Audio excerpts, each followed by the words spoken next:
Welcome to Outsider Reviews, where average guy does car reviews. My name is Pat, and this is the 2026 Honda CR-V all-wheel drive hybrid TrailSport trim. You got badges, and I love to dive into this vehicle, so let's get right into it.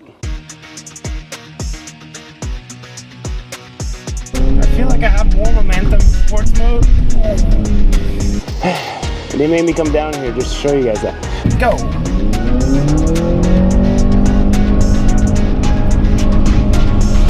So, hybrid, TrailSport, that's a first, especially from Honda, and I think a lot of people have been waiting for this, but I'm gonna spoil you right now. TrailSport is kind of purely aesthetic thing, all right? Now, you do have, for the all-wheel drive, about 8.2 inches of ground clearance, which is decent, and then front-wheel drive is 7.8 inches. 8.2 inches of ground clearance. It's okay, I'm all right with that number. Plastic, no skid plates. And they made me come down here just to show you guys that. Also, I said no recovery tow hooks, but that's not true. They're down here. However, if I'm stuck anywhere in the mud that I need to be recovered, mud, snow, whatever terrain, I'm not sure how accessible that is, right? That's why I usually want to have them over here in the front fascia, maybe a little bit higher, and that's where I usually like to have them. So they did like they did with the Honda Ridgeline. Beautiful pickup truck, love it, but I also didn't like that the TrailSport had tow hooks underneath here. Also, you got that blackout front fascia, you got the TrailSport badging, no fog lights, but overall, it looks good. Now, the vehicle is actually running, so it's a hybrid vehicle, and it has an engine, but it's kind of being used more as a generator. So it uses the electric motor, so you got dual motor, to power the vehicle, and the gas engine is being used to generate electricity for the vehicle. Going on to the specs, we've got a 2.2-liter four-cylinder hybrid, 204 horsepower, 247 pounds-feet of torque combined. That goes through a eCVT. You got a 1.1 kilowatt battery, and then, like I said, 2 electric motors. 0 to 60 time is 7.9 seconds, and it's capable of towing 1,000 pounds. Fuel economy is estimated combined 35 miles per gallon, or 6.4 liters per 100 kilometers. Starting price in the US is $33,000, and for the hybrid, $37,000. In Canada, $37,000, and the hybrid starts at $46,000. As I will move on to the side, by the way, I love this beautiful ash green color. It looks amazing. And I have 18-inch wheels. Nice blackout design for the TrailSport and a more rugged all-terrain tire. We have a 235/60 R18s mounted on, and they are cross-contact tires from Continental. So we are coming back to the fact that I think TrailSport is TrailSport in name and badging and aesthetics mostly. And, you know, these tires will do fine in dirt roads and maybe some soft trails. But again, not a serious contender for off-roading. It's going to be a theme in this review. Moving on to the side, I do have power lock and unlock with approach and departure. So I just touch over here or put my hand here to unlock it. I'm also going to show you what the key fob looks like. I don't know if the camera can zoom in on this, but yeah, this is what the key fob looks like. Nice and small. I like it. It's compact. It's got all the buttons I could possibly ask for, from start and lifting the tailgate. Powered tailgate opening. I can do it with the button, or I can do it with manually. It's powered, as I said. Once we get in the back here with the seats up, I have 36.5 cubic feet of space, and if I put the seats down, 76.5 cubic feet of space. That is a lot of space in my opinion. Now, lifting up, it doesn't give you anything. I don't have any extra cargo space underneath here. I can't lift this up. There's nothing there. It's typical hybrid with electric motors down there, and I do not have a spare tire. In the back seat, the first thing you're gonna notice is a 90-degree angle from the door opening. Big opening just to come in here, and then think big for the rest of it, because we got 41 inches of leg room. Probably the best in this segment, actually, and plenty of headroom. It doesn't stop there. I can actually recline. I have different recline settings. Now, it is a bit of a cumbersome. I don't like that the handle's back there. I would like to have it down here, but it doesn't matter. So I could be a little bit more straight or lean back a little bit. Yeah, pretty good. Seat quality, I mean, it's fabric. I like the orange stitching. Everything looks nice and easy to maintain and clean. I also have cup holders right here. Ventilation, 2 USB-C, and you'll notice that the hump down here is not so predominant, so you can actually have 3 people sitting across and have ample amount of space. Overall, the Honda CR-V is probably one of the most spacious vehicle for the rear passengers. Inside the Honda CR-V TrailSport, I hope you like darkness, because the dark interior is the only option. For me, that is more than okay. It kind of, you know, pops out the little orange accents a little bit more. And, well, as a family man, I'm not too keen on light interiors because they're dirty easy. I don't know. Comment below what you guys think. 9-inch digital screen. 100% digital gauge cluster for the driver as well. These are the kind of things that people want to see. Yes, the 9-inch is a bit on the small side. However, I think it does the job just great. It's got wireless Apple CarPlay and Android Auto. You can seamlessly, it goes well with the wireless charger down here. Now the wireless charger 9-inch, we're talking about standard features for the 2026 CR-V, and I think people love standard features because you can go buy the entry-level trim, bam, comes with a wireless charger and everything. But the only thing I'm actually gonna be digging them for here is that this is the TrailSport. I do not have any front-facing camera. No 360 camera, so I can't see the obstacles ahead of me. And also, you know what, the camera quality, it's not so bad in here, but when you go in here, it's like it's zooming too much and it's kind of blurry. I don't know if you can pick that up on the camera there, but yeah, I think I would have expected something a little bit more high def, right? Also, this has advanced cruise control, lane keep assist, heated steering wheel at the bottom here, which I think it's okay. You got your drive modes down here. My drive modes here for the TrailSport is Sport and Normal, Econ, Snow.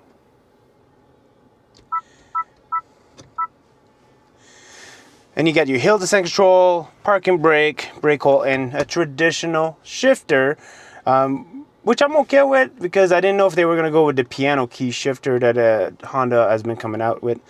Also, right here next to the wireless charger, my wife loves this, but it says it's enough space to put her cell phone, so she can put her cell phone there. Looks pretty good. I like the controls for HVAC are all here. Nice clicking sound on the HVAC controls. Everything is pretty traditional, USB-Cs, 12 volt. Nothing too flashy for the CR-V, and I think, you know, that's what people want. They just want to get around, that can get the job done. Lots of cargo space, lots of leg room for those road trips. Easy to maintain. That honeycomb grill is pretty cool. I like it. I don't know how that's easy to maintain. I don't know if dust can actually get caught behind there, but I would assume a vacuum with a brush would do it. Yeah, overall, I'm okay with this interview because everything I feel here on the side here is soft touch. The 9-inch screen is on the minimal side, and I do not have an auto dimming mirror. So these are the kind of things that I think should be also standard, auto dimming mirror and such. Lastly, you'll see that this is kind of Honda's native software system. They do offer Google built-in software on the sports touring trim only, so that can be a little bit, you know, annoying, especially with Honda coming out with this whole scheme of democratizing technology. They're referring to the advanced cruise control, lane keep assist, the wireless charger, everything that comes standard. I think having a Google built-in software should also maybe come in standard, but you know, I'm biased. I want everything for less, so there's that. All right, let's see what it's got. Brake torque and go.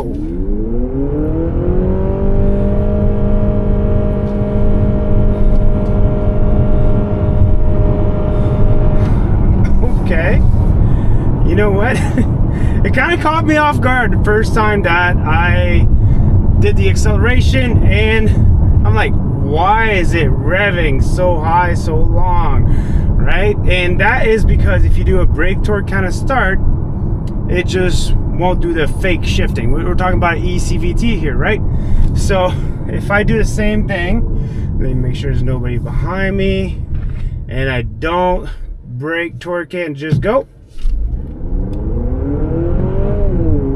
See the listen to the shift. You heard it, the fake shift, right? And honestly, I'm not sure if brake torquing it will give me that much more of an acceleration. Either way, 0 to 60 is kind of like high sevens around, or 8 seconds. You're not buying this to race, but what I do love about the driving of the Honda CR-V Hybrid is that it's more of a smooth acceleration. It's the electric motors accelerating for you, which is really good because it's instant, right? There's no lag from any kind of turbos or what have you, and there's just fake shifting for noise from, you know, the engine that's powering the electricity to the electric motors. But I think as far as driving wise, it is overall pretty quiet in here, pretty smooth. The tire suspension combo kind of does a really good job at absorbing the road imperfections.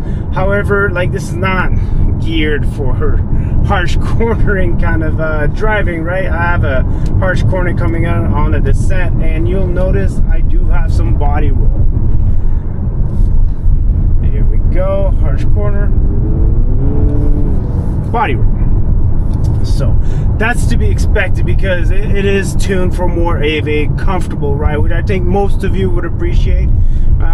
Any of you buying or looking to buy a Honda CR-V Hybrid to race, comment below. I'm very interested in listening to that one. But overall, nice smooth ride. Fuel economy, now I've done mostly highways, so it's kind of not the most favorable thing for a hybrid. So for the fuel economy, expected combined fuel economy 6.4 liters per 100 kilometers or 35 miles per gallon. I am getting more around 7.3 before I started filming, because when I film I kind of leave it on idle just to get the pictures, the drone shots and all that stuff with the lights on and the AC, so I can come in and cool myself off. So 7.3 liters per 100 kilometers is what I had on the highway for about a 300 kilometer drive. Now you don't need to get the hybrid because there is a gas version of the CR-V. We're talking a 1.5 liter turbocharged 4-cylinder that puts out 190 horsepower and 179 pounds-feet of torque, 0 to 60 in 8.1 seconds. Towing capability is 1,500 pounds for the gas version, compared to the 1,000 pounds that the hybrid gets. Now hybrids always get a very low tow rating, that's kind of expected, but overall the CR-V has a pretty low tow rating for its class. Usually you expect around 2,000 to 2,500 pounds and up. But it makes up for that by having so much cargo space and legroom, right? So if you're not much into towing, this is a great option. While I'm driving this vehicle, one thing I did notice is that the side bolstering in the driver's seat is a little bit more predominant than other vehicles I've driven. So if you are a wider person, definitely go sit in it, see if it bothers you, because a lot of cases people love that it's more snug around them and it keeps them in place. So just be aware of that. Overall driving dynamics, I am quite pleased with it. It is quite a comfortable ride, and one thing that can be very appreciated is that not only does it offer you really good fuel economy, but it's not, when the engine turns on, aside from when I'm punching it like I did on those 2 accelerations, it's not as loud as what you can expect from a Toyota. The Toyota's engine is noticeably louder, and the Honda CR-V, a whole new different thing. It's a lot quieter. But one thing that is to be known about this Honda CR-V Hybrid all trails is that there's not exactly a individual wheel torque vectoring system. Now, there was a software update new for this year, so they tweaked the software to get a better distribution of torque management to the rear axle. So the whole rear axle, not independent wheels. And also you got to know that that's at low speed, so under 14 kilometers an hour. So if I start getting stuck, pretty sure we'll be testing that, because it'll definitely be under 14 kilometers an hour. Anyways, let's give that a try. Mind you, I'm only doing sand because no skid plates, and I'm doing a sand hill because nobody is here to help recover me. So if I start spitting, I will stop and just reverse back down, and hopefully gravity helps me out on this one. Let's get in the car, get to the bottom hill, see what we can do. Okay, so the first issue is drive modes. I got sport, normal, eco, and snow. Definitely not eco. This is not snow, but one could argue it's kind of the same. I decided, you know what, screw it, let's just try it in normal. What I'm gonna do to tackle this hill is basically just punch it and hope I get to the top of the hill, and if I start slipping, I will come to a stop and then reverse out.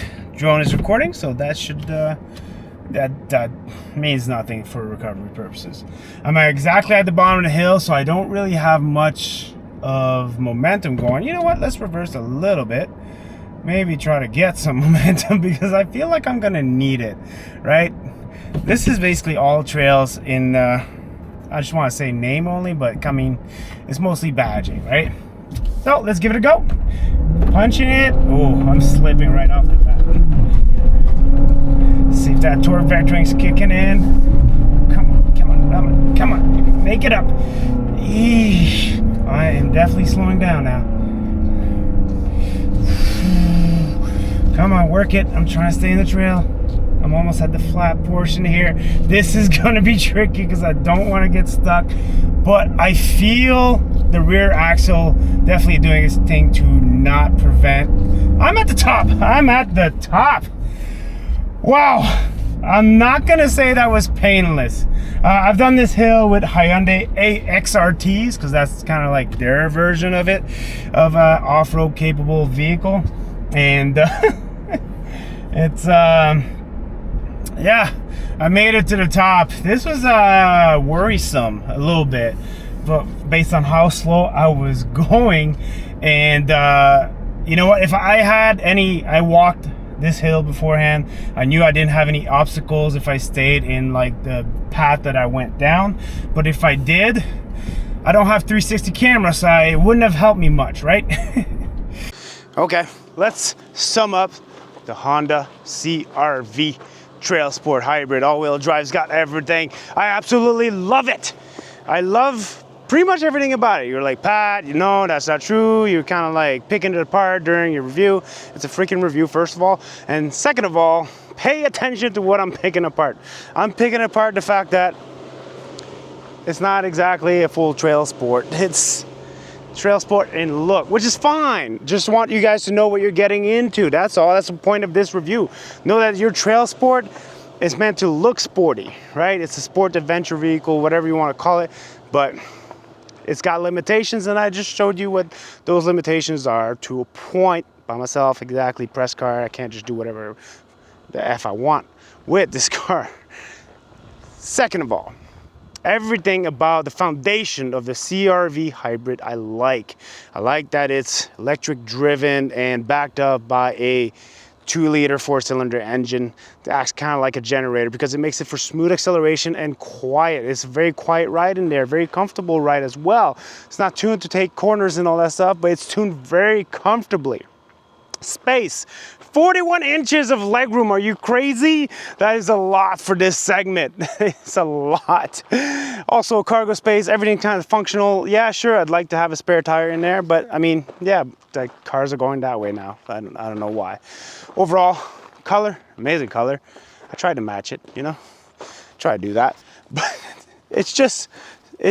overall, it's such a nice piece of kit. Value, resale value is definitely going to be there. Fuel economy, you're going to save on fuel. That's also great to know.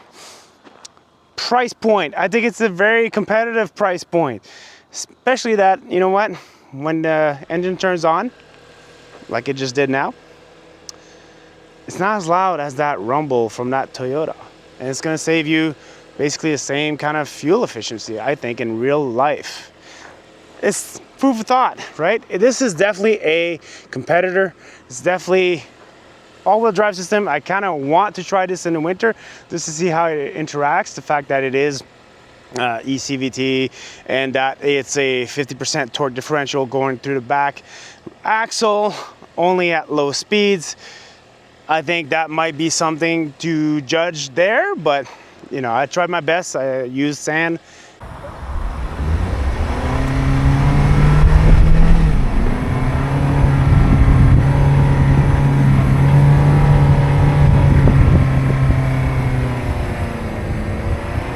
Because it's too hot to have snow here so far. Anyways, that's where I stand. I want to know where you guys stand. I want to hear your comments. I want to comment below where you guys stand on that review. This is my first review back from the vacation, so it's not always my best, all right? But comment below, subscribe to the channel, help me out.